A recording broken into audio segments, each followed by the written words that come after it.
Hello there. Very good morning and welcome to your Primetime Breakfast News Bulletin with me, Shayan Silva. In your headlines this morning now, the Ministry of Cooperatives and Internal Trade says it is difficult to pay for the paddy purchase from farmers, while 286 families have been affected by strong winds experienced in the country, and an explosion hits a Syrian military truck escorting a convoy of UN observers. On to your stories in detail now. The Ministry of Cooperatives and Internal Trade has said that it is finding it difficult to make the due payments for the stock of paddy that has been purchased from farmers. Secretary to the Ministry, Sunil Sirisena, said that this situation has arisen due to the purchasing paddy beyond the limit ordered by the government. He said that even though it was assured that the payment for the last batch of paddy purchase was to be paid within a week, there has been a delay in this payment. Sirisena added that they expect to provide the balance payments to the farmers by tomorrow and the day after. He further said that while steps have been taken with regard to the payment, steps are also being taken to purchase the entire stock of paddy from farmers. Minister of Health Maithripala Sirisena says that the number of deaths caused due to dengue has decreased when compared to the reported number of dengue cases. He expressed this view at a special discussion held with the Presidential Task Force on Dengue Control at the Presidential Secretariat yesterday. රෝගීන්ගේ සහ මරණ සංඛ්‍යාව ඒ තියෙන දත්ත සහ තොරතුරු සංඛ්‍යාලේඛන ගත් විට මම පැහැදිලිවම කියන්නට ඕනේ. When we look at the data and the statistics, I have to say that we have managed to reduce the number of dengue deaths in comparison to the number of reported dengue patients. As the Ministry of Health, we have strengthened our treatment by establishing separate units under special instructions and training. Therefore, when we compare the increased number of dengue patients with the number of deaths, we can see that we have been able to reduce the number of deaths. Taking into consideration the current weather condition, we have announced the 14th to the 20th of this month as a National Dengue Eradication Week. ජාතික මඳුරු මර්ධන සතියක් වශයෙන් අපි නැවත ප්‍රකාශයට පත් කරලා තිබෙනවා. Staying in local news, 286 families have been inconvenienced owing to the strong winds that affected a number of districts in the country during the past few days. The Assistant Director of the Disaster Management Centre, Pradeep Kodipili, noted that 1,724 individuals have been affected. He stated that the district units have taken steps to provide relief to those affected.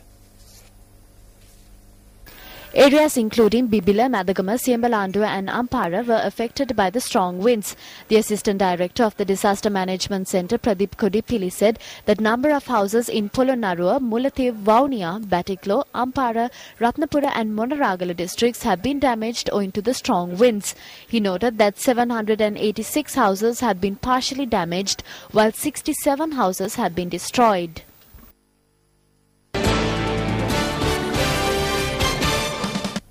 Compensation has been paid to the Ministry of Agrarian Services and Wildlife to two families of victims of recent crocodile attacks in the Nilwala River. The Director of Operations of the Wildlife Conservation Section, H.B. Ratnayaka, said that each family was paid compensation of 300,000 rupees. The Director of Operations of Wildlife Conservation, H.B. Ratnayaka, added that the compensation was paid by the Minister of Agrarian Services and Wildlife through the Department of the Wildlife Conservation to the victims of the recent crocodile attacks in the Nilwala River in Mathura. He noted that this is the first occasion where compensation was paid to a group who fell victim to crocodile attacks.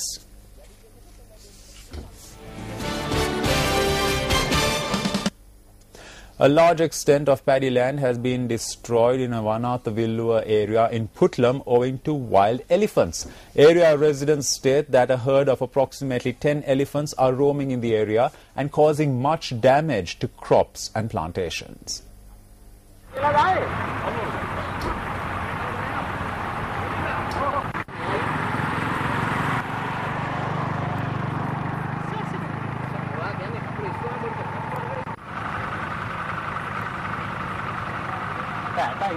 A large extent of farmland has been destroyed by this herd of elephants. Villagers state that this threat from elephants has extended to cover areas such as Milankulama, Eluankulama and the Vijaypura areas as well.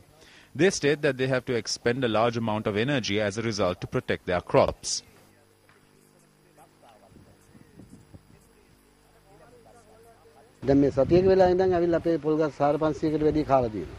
They have dug up our coconut trees from about a week back. They have eaten the small plants. There is no point in going for meetings and conveying our problems. They come and chase away the elephants. However, the elephants come back the next day. They come and have a look and fire 2 or 3 shots in the air. As a result, we are sure that we can continue with our farming work. However, we cannot. We are forced to do manual work and make ends meet. An electric fence has been erected in the area in a bid to provide a solution to this problem. However, the villagers state that this measure is to no avail as there is no electricity.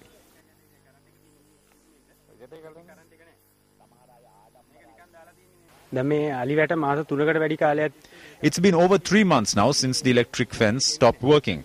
We can't touch any of the wires. We request that this fence be repaired.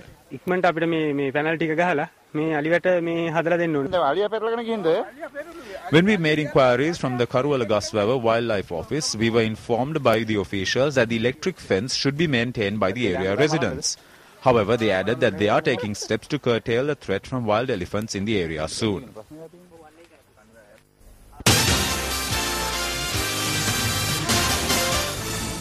Let's now take a look at your currency exchange rates.